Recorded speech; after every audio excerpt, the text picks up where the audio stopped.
요한복음 20장 21절에서부터 22절까지의 말씀입니다. 다 같이 읽겠습니다. 시작.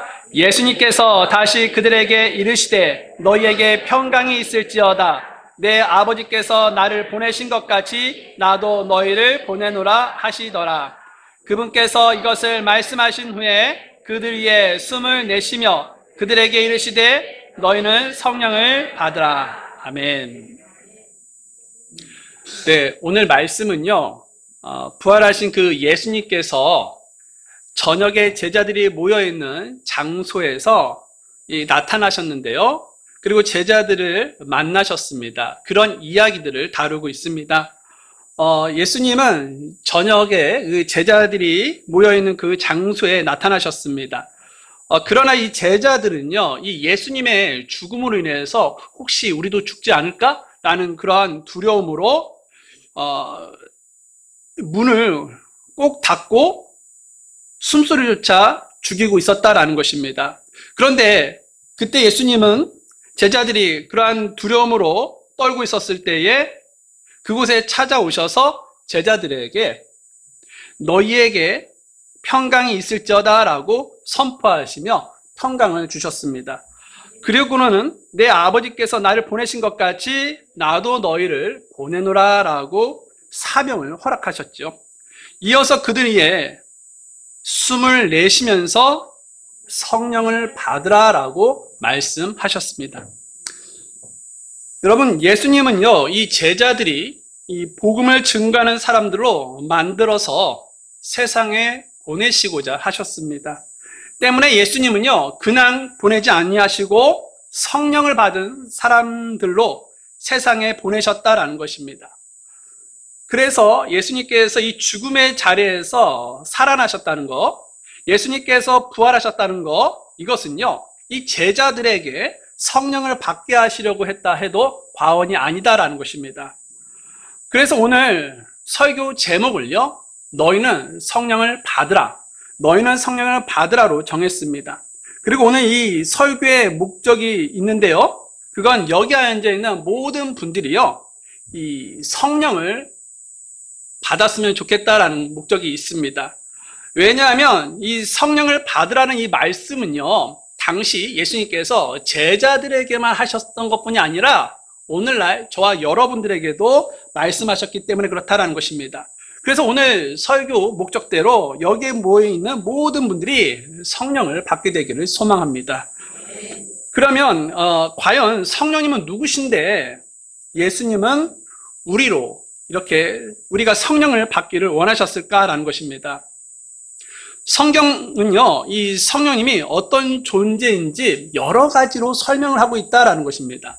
그런데 오늘 시간 관계상 그 중에서 한 3가지만 여러분들에게 소개하고자 합니다. 첫째, 성령님은요, 하나님이십니다. 어떤 이들은요, 이 성령님을요, 이 단순히 이 하나님께 나오는 그런 힘이나 에너지, 이와 같은 개념으로 생각하는 경향이 있습니다. 하지만 전혀 그렇지 않죠. 성경은요, 이 성령님을 에너지라고 말하지 않습니다. 하나님이라고 이야기를 하고 있죠. 성령님께서 하나님이심을 보여주는 그런 결정적인 사건이 있다는 거 아시죠? 그 사건이 바로 무엇이냐? 아나니아와 삽비라 사건. 거기에서 성령님께서 하나님이시라는 것을 드러내셨죠. 이 아나니아와 이 삽비라, 이 사람은요, 이 바나바가 땅을 팔아서 교회에 그런 가난한 사람들을 위해서 헌금했다는 그런 소식을 듣고, 이 일에 우리도 동참하자라는 생각으로 자신의 그런 소유를 팔았다라는 것입니다. 그리고 사도들 발 앞에 그 소유를 갖다 두었죠. 그런데 문제가 있었습니다. 그것은 무슨 문제냐? 전부를 드린다라고 했었지만 그 소유의 일부만을 사도들 발 앞에, 그러니까 헌금을 했다라는 것입니다. 그때 베드로가 이 아나니아를 보고 이렇게 말을 하게 되는데요. 우리 한번 성경 찾아볼까요? 사도행전 5장 3절 말씀입니다. 사도행전 5장 3절 말씀을 한번 통해서 이 베드로가 이 아나니아에게 뭐라고 책망을 하는지 한번 보도록 하겠습니다. 사도행전 5장 3절입니다. 사도행전 5장 3절 말씀을 보면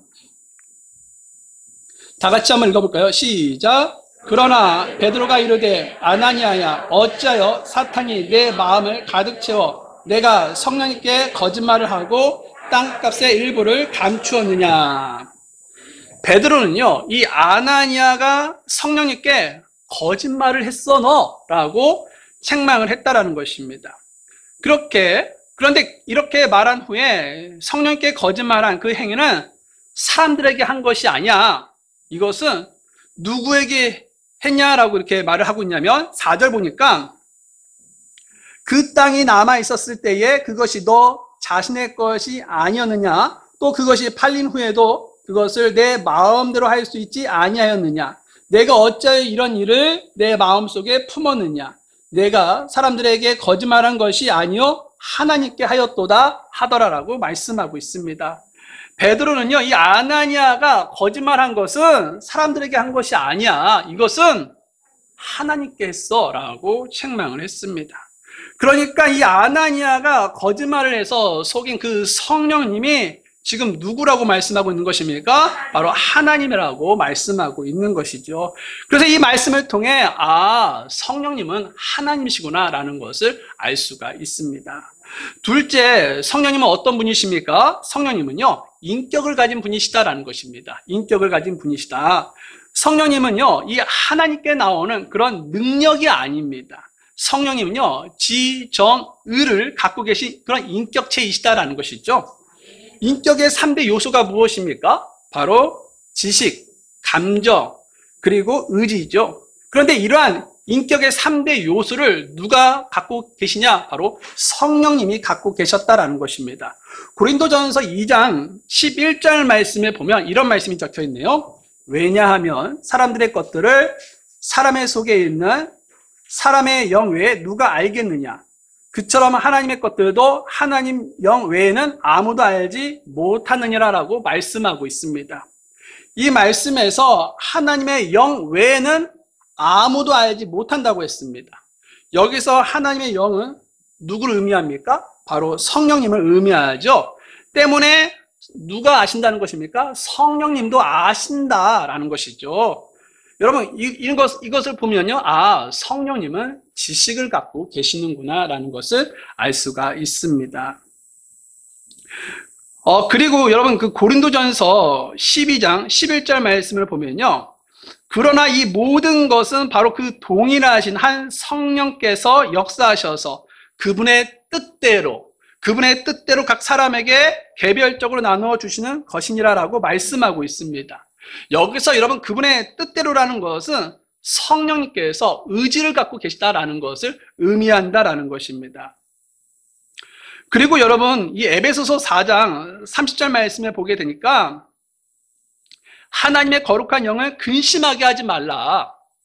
그분에 의해 너희가 구속의 날까지 인치심을 받았느니라라고 말씀하고 있습니다. 여기서 여러분, 이 거룩한 영을 근심하지 말라라고 했습니다. 이것은요, 바로 성령님께서도 무엇을 갖고 계신다는 것입니까? 감정. 이 감정을 갖고 계신다라는 것입니다. 이처럼 여러분, 성령님은 인격의 3대 요소인 지식, 의지, 감정을 지니셨습니다. 때문에 여러분, 성령님은 진정으로 거룩한 인격체이시다라는 것을 알 수가 있죠. 자, 또 성령님은 어떤 분이십니까? 성령님은 위로자이시다라는 것입니다. 위로자. 자, 여러분, 요한복음 14장 16절에서부터 17절 상반부를 한번 잠깐 볼까요?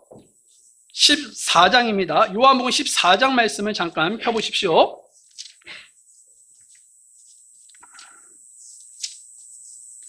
요한복음 14장 16절에서부터 17절 상반부에 보면 이런 말씀이 적혀 있습니다. 내가 아버지께 기도하리니 그분께서 다른 위로자를 너희에게 주사 너희와 함께 영원토록 거하게 하시리니 곧 진리의 영이시라 라고 말씀하고 있습니다.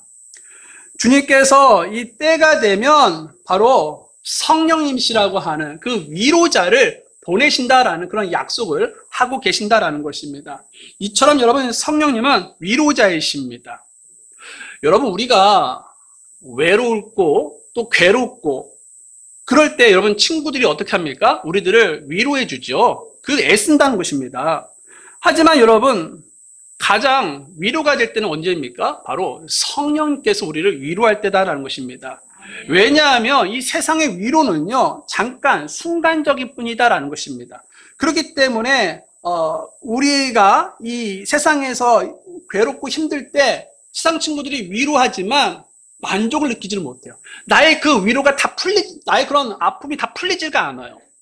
그런데 여러분, 이 성령님께서는요, 가장 좋은 위로자이기 때문에, 진정한 위로자이시기 때문에, 우리 내면 깊이 상처 있는 것들을 다 고치셔서 그런 아픔들을 다 회복시켜 주신다라는 것입니다. 성령님은 여러분, 그 자체가 위로의 원천이십니다. 때문에 우리의 그런 마음의 깊은 곳에 상처까지도 성령님은 다 치유하시죠. 그래서 여러분, 성령님은요, 진정한 위로자이십니다. 성령님은 진정한 위로자이셔서 우리가 믿었던 그런 사람들로부터 뒤통수를 맞을 때가 가끔 있잖아요. 예, 그때 그런 상처를 받고 또 몸부치는 그런 고통의 소리까지 우리 성령님은 외면하지 않고 침묵하지 아니하신다라는 것입니다. 우리의 아픔을 공감해 주시고 아픈 마음을 치유해 주신다라는 것입니다. 그분이 바로 위로자 성령님이신 것이죠. 자, 그러면 왜 예수님은 이 성령을 받으라고 하셨을까요? 바로 평강을 주시기 위해서 예수님은 성령을 받으라고 하셨다라는 것입니다. 여러분 본문으로 돌아가 보세요. 본문은요 요한복음 20장입니다. 요한복음 20장 19절 말씀에 보면 예수님은 이렇게 말씀하신 적이 있었습니다. 너희에게 평강이 있을지어다 라고 말씀을 하셨고요. 그리고 이어서 21절 말씀에 보게 되니까 예수님은요 다시 너희에게 평강이 있을지어다 라고 거듭 말씀하셨다라는 것입니다. 이처럼 여러분 우리 주님은요, 우리 성령님은 바로 주님은요 우리에게 평강을 주시기를 원하셨다라는 것입니다. 그러면 여러분 이 평강이란 무엇일까요? 평강이란 말은요 그 히브리어로 샬롬입니다. 다들 알고 계시죠? 그리고 이게 그리스어로는 에이레네입니다. 이 에이레네의 뜻은요 무슨 뜻이 있냐면 평안, 평화, 화평, 화해, 화목, 화친, 안전 이런 광범위한 의미를 가지고 있다라는 것입니다. 그래서 이 평강이란 이 단어의 에이레는요 위험에서 건져져서 안전한 곳에 거하게 된다는 뜻도 내포하고 있다라는 것이죠.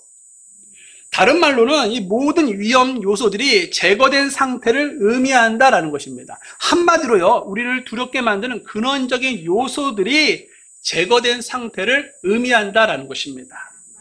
그러면 우리를 두렵게 만드는 근원은 무엇입니까? 바로 죽음입니다. 죽음이 두려운 이유는 바로 죽음 이후에 무엇이 있습니까? 심판이 있기 때문에 그렇다는 것입니다.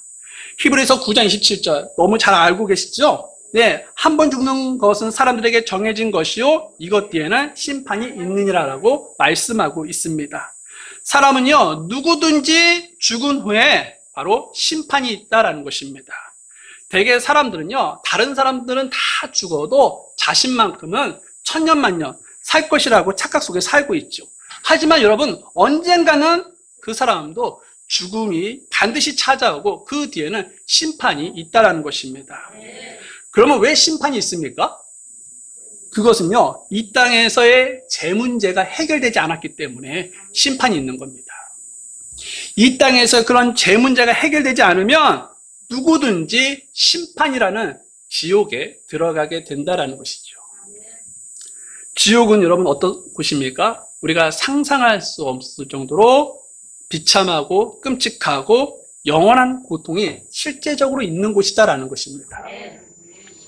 그래서 마가복음 9장 43절 말씀에 보게 되니까 한번 볼까요? 마가복음 9장 43절 말씀 보면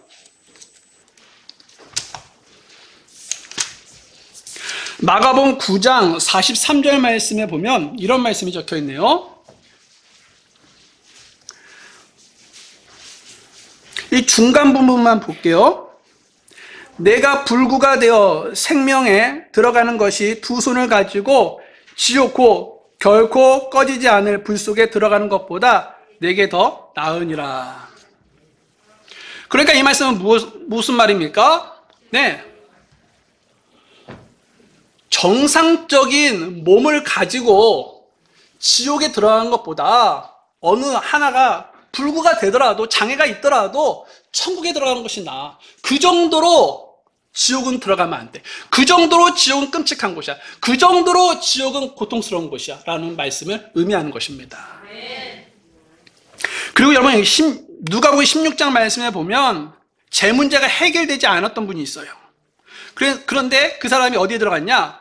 지옥에 들어갔는데 바로 부자입니다. 거지 나사로와 부자 있죠? 네, 그 부자는요 이 땅에서 제 문제가 해결되지 않았기 때문에 어디 들어갔냐? 지옥에 들어갔다라는 것입니다.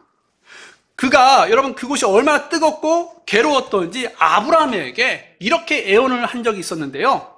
누가복음 16장 24절 말씀 잠깐 볼까요? 그 부자가 그 지옥에서 아브라함에게 뭐라고 애원을 하고 있는지 한번 누가복음을 통해서 한번 확인해 보도록 하겠습니다. 누가복음 16장 24절 말씀입니다. 누가복음 16장 24절 말씀에 이렇게 적혀있네요. 다 같이 한번 읽겠습니다. 시작. 이에 그가 소리를 지르며 이르되 아버지 아브라함이여 내게 국류를 베푸사 나사로를 보내어 그의 손가락 끝에 물을 적셔 내 혀를 식혀주소서. 이는 내가 이 불꽃 가운데에서 고통받기 때문이다 하였더라. 아멘. 예, 여러분 부자가 얼마나 그 장소에서 뜨겁고 갈증이 나고 고통스러웠던지 나사로를 시켜서 그 손가락 끝에 물을 적셔서 자신의 혀를 좀 서늘하게 그러니까 식혀달라고 지금 아브라함에게 애원을 하고 있다는 것입니다. 그런데 이런 심판의 형벌은 바로 이 땅에서의 그런 제 문제가 해결되지 않았기 때문에 지옥에서 이런 고통을 받고 있는 것이다라는 것이죠. 그래서 사람은요, 이 제 문제가 해결되지 전까지는 절대로 평강이 없습니다. 하지만 여러분, 성령을 받으면 달라져요. 성령을 받으면 평강을 얻을 수가 있다는 것입니다. 그리고 지옥이 아닌 어디에 들어가냐? 하나님의 왕국에 들어간다라고 성경은 우리들에게 알려주고 있습니다. 요한복음 3장 5절 말씀 볼까요?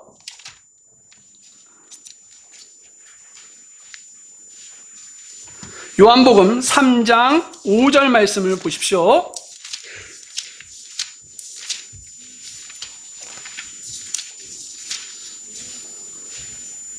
요한복음 3장 5절 말씀에 이런 말씀이 적혀있네요. 다 같이 읽겠습니다. 시작. 예수께서 응답하시되 진실로 진실로 내가 내게 이르노니 사람이 물과 성령에서 나지 아니하며 그는 하나님의 왕국에 들어갈 수 없느니라. 사람이 물과 성령에서 나지 아니하면 그는 하나님의 왕국에 들어갈 수 없다라고 했습니다. 이것은요, 그러니까 성령을 받아야 바로 하나님의 왕국에 들어갈 수 있다라는 것이죠. 즉 지옥이 아닌 천국에 들어갈 수가 있다라는 것입니다. 성령을 받은 사람은 장차 여러분 천국에 들어가게 되는 것입니다. 그리고 하나님과 영원토록 함께 거하게 되는 것이죠. 그래서 여러분 이 성령을 받는 것은 매우 귀한 복이다라는 것입니다. 성령을 받지 못하는 사람은 지옥에 갈 수밖에 없죠. 그래서 성령을 받은 사람은 가장 귀한 복을 받은 사람이다라는 것입니다. 성령을 받은 것보다 귀한 복은 없어요. 그러면 성령을 받는 것은 매우 큰 복인데 성령을 받기 위해서는 어떻게 해야 하냐라는 것입니다. 어떤 이들은요, 이 성령을 받기 위해서는 보통의 기도로는 안 된다. 금식 기도를 해야 한다라고 주장하죠.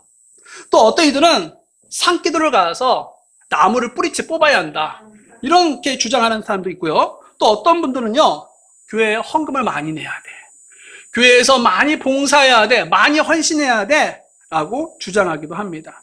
또 어떤 분들은요, 능력 있는 그런 봉사가 그런 집회에서 성령을 받으라 막 이렇게 해야지만 그 자리에 있는 사람들이 성령을 받는다라고 주장하기도 합니다. 하지만 여러분들도 알다시피 성경은 그렇게 말하고 있습니까? 말하고 있지가 않지요. 성령을 받기 위해서는 먼저 우리 자신이 죄인임을 깨달아야 돼요. 그리고 회개해야만 된다라는 것입니다. 사도행전 2장 38절 말씀을 볼까요? 사도행전 2장 38절 말씀입니다. 사도행전 2장 38절 말씀에 보면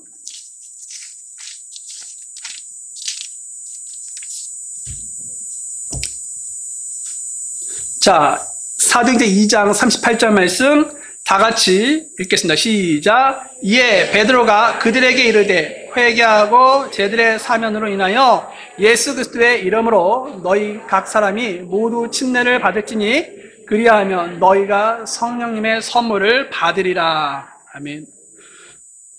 여러분, 이 말씀을 통해서 이 성령을 선물로 받기 위해서는 필수적으로 무엇이 필요하다는 것입니까? 회개가 필요하다라는 것입니다.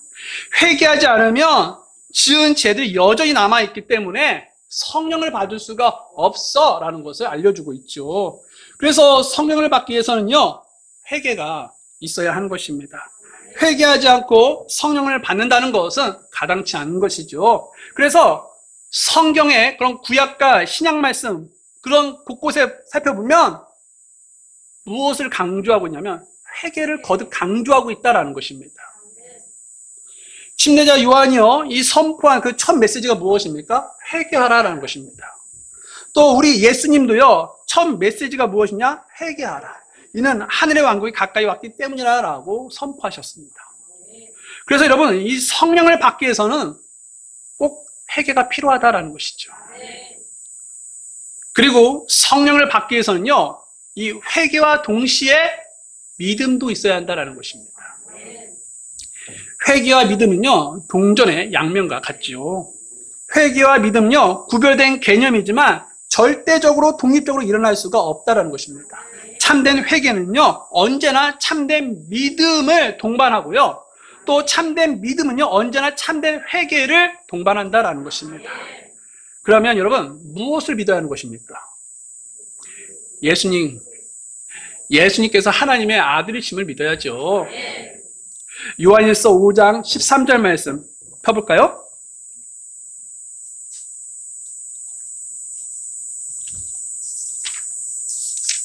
요한일서 5장 13절 말씀입니다. 요한일서 5장 13절 말씀 다 같이 읽겠습니다. 시작. 하나님의 아들의 이름을 믿는 너희에게 내가 이것들을 쓴 것은 너희에게 영원한 생명이 있음을 너희가 알게 하고 또 너희가 하나님의 아들의 이름을 믿게 하려 함이라. 지금 이 요한일서는 이 사도 요한이 기록을 했는데요. 이 사도 요한은 지금 뭐라고 말씀하고 있냐? 예수님께서 하나님의 아들이심을 믿어야 영원한 생명을 얻게 돼라고 알려주고 있다라는 것입니다. 즉 구원받게 된다라는 것을 말씀하고 있다라는 것입니다. 사실 여러분, 이 성령을 받는 것과 구원받는 것은 동일한 사건이죠. 왜냐하면 이 성령을 받는 것은 구원을 받는 순간 일어나기 때문에 그렇다는 것입니다. 우리가 구원을 받는 순간 성령님께서는 어떻게 하십니까? 우리 안에 내주하시죠. 우리 안에 이제 거하시게 된다라는 것입니다. 그래서 여러분, 성령을 받는 것은 구원받는 것과 동일하다는 것이죠. 여러분, 구원받기 위해서는요, 예수님께서 하나님의 아들이심을 믿어야 하는 것입니다. 왜냐하면 예수님은 하나님의 구원을 달성하기에 보냄을 받은 구원자이시기 때문에 그렇습니다. 우리가 예수님을 그 하나님의 아들로 믿을 때 성령님께서 우리 안에 거하신다라는 것입니다. 로마서 8장 말씀 한번 볼까요? 로마서 8장. 로마서 8장 9절에서부터 10절까지 말씀입니다. 로마서 8장 9절, 10절 말씀 읽겠습니다.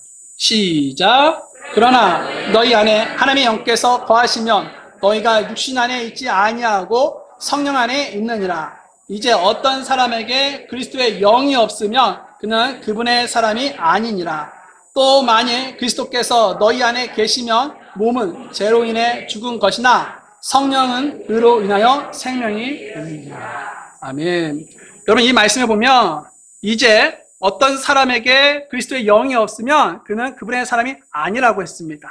이 말씀은요, 여러분, 예수님을 믿으면 그리스도의 영이 있는데 그 사람은 그리스도의 사람이다라는 뜻을 갖고 있는 것이죠.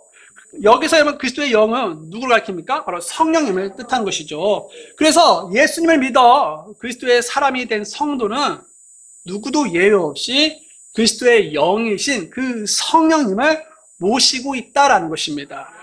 그래서 예수님을요, 그 구원자로 믿는 사람들은요, 성령님을 모시고 있기 때문에 평강을 누리게 되는 것입니다. 그리고 기쁨을 누리게 되는 것이다라는 것이죠. 예수님을 믿는 사람들이 이곳 동성으로 고백하는 말이 있어요. 예수님을 믿으면 마음이 편안해진다라는 것입니다. 이것은 그 마음에 평강을 주시는 누가 계시는 것입니까? 성령님께서 거하시기 때문에 그렇다는 것이죠. 그러면 여러분, 여러분의 마음에는 평안이 있으십니까? 여러분 마음에 편안하십니까? 아니면 좀 뭔가 답답하고 불안하고 또 뭔가 두렵습니까? 또 혹시 여러분은 성령을 받았는지 또 안 받았는지 불확실하십니까? 여러분 걱정하지 마십시오. 이 성령을 받았는지 안 받았는지 알 수 있는 방법을 성경을 통해서 우리들에게 알려주고 있기 때문에 그렇다는 것입니다. 그러면 성령을 받았는지 안 받았는지 알 수 있는 방법은 무엇입니까? 네, 맞습니다. 그건 바로 우리가 회개하고 그 주 예수 그리스도가 구원자이심을 믿고 시인할 수 있느냐라는 것입니다. 우리가 주 예수 그리스도를 구원자로 시인하는 자는 바로 우리 안에 성령님이 계시다는 증거이다라는 것이죠. 로마서 10장 말씀 보겠습니다. 로마서 10장입니다. 로마서 10장 9절에서부터 10절까지 말씀입니다. 같이 읽겠습니다. 9절 10절 읽겠습니다. 시작. 곧 내가 만일 내 입으로 주 예수님을 시인하고 하나님께서 그분을 죽은 자들로부터 일으키신 것을 내 마음속으로 믿으면 내가 구원을 받으리라는 것이라. 이는 사람이 마음으로 믿어 의에 이르고 입으로 시인하여 구원에 이르기 때문이라. 앞서 저는 여러분에게 예수님을 믿고 구원받음과 동시에 성령님도 받는다라고 말씀을 드렸었지요. 여러분이 예수님을 구원자로 믿고 나의 주님이심을 시인할 수 있다면 바로 그것은 무슨 증거냐? 성령님을 받았다라는 증거이다라는 것입니다. 또 여러분, 이 성령 받았는지 알 수 있는 방법은 무엇이냐? 그것은 바로 성령 받은 사람은요, 복음을 전함에 있어서 담대하다라는 것입니다. 초대교회 당시에는요, 복음을 전하면요, 죽거나 또는 감옥에 갇혀서 생활을 해야 했었습니다. 그럼에도 불구하고 이 초대교회 이 사람들은요, 담대하게 복음을 전하는 사람들이었다라는 것입니다. 그러면 어떻게 자신들에게 핍박과 고난과 감옥 생활이 펼쳐질 수 있는데 어떻게 그렇게 담대하게 복음을 전할 수 있냐라는 것입니다. 그건 바로 이유가 딱 한 가지예요. 성령님을 받았기 때문에 그렇다는 것입니다. 그래서 여러분, 성령님을 받으면 성도는요, 담대하게 복음을 전할 수가 있는 것입니다. 그러면 여러분은 복음을 담대하게 전하고 있습니까? 만약 여러분이 핍박과 고난에도 불구하고 복음을 담대하게 전하고 있다면 그것은요, 또 다른 성령님을 받았다는 증거가 될 수가 있다는 것입니다. 또 여러분, 성령님을 받았는지 알 수 있는 방법은 무엇이냐? 성령 받은 사람은요, 모이기를 힘쓴다라는 것입니다. 성령 받은 사람은요, 모이기를 싫어하지 않습니다.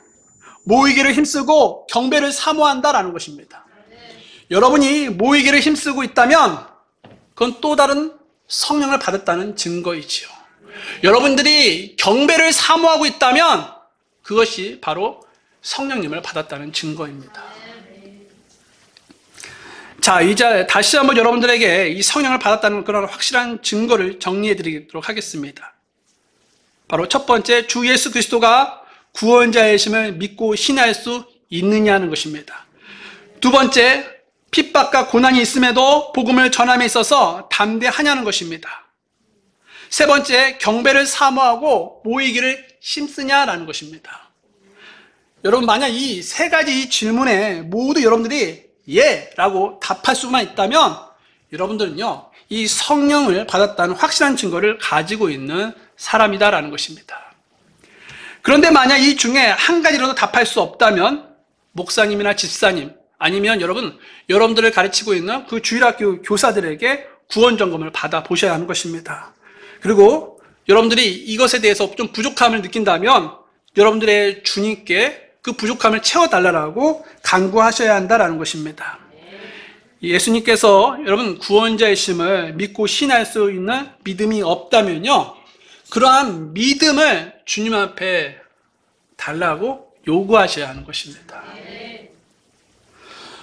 복음을 전할 담대함이 없다면 주님, 저에게 복음을 전할 수 있는 그런 담대함과 용기를 좀 주십시오 라고 간구하셔야 한다는 것입니다. 그리고 경배를 사모하고 모이기를 힘쓰지 못하고 있다면 이 경배에 대한 뜨거운 마음을 저에게도 주십시오 라고 기도해야 한다는 것입니다. 그러면 주님께서 우리를 긍휼히 여겨주셔서 도와주실 것입니다.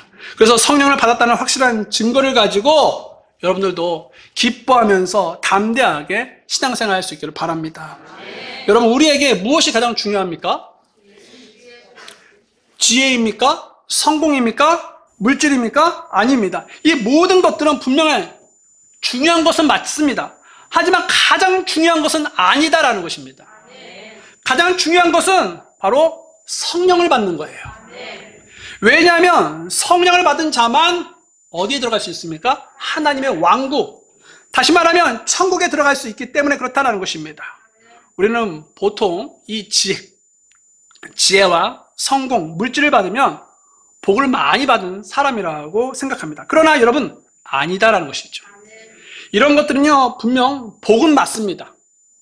하지만 가장 중요한 복은 아니다라는 것이죠. 가장 중요한 복은 성령을 받는 것입니다.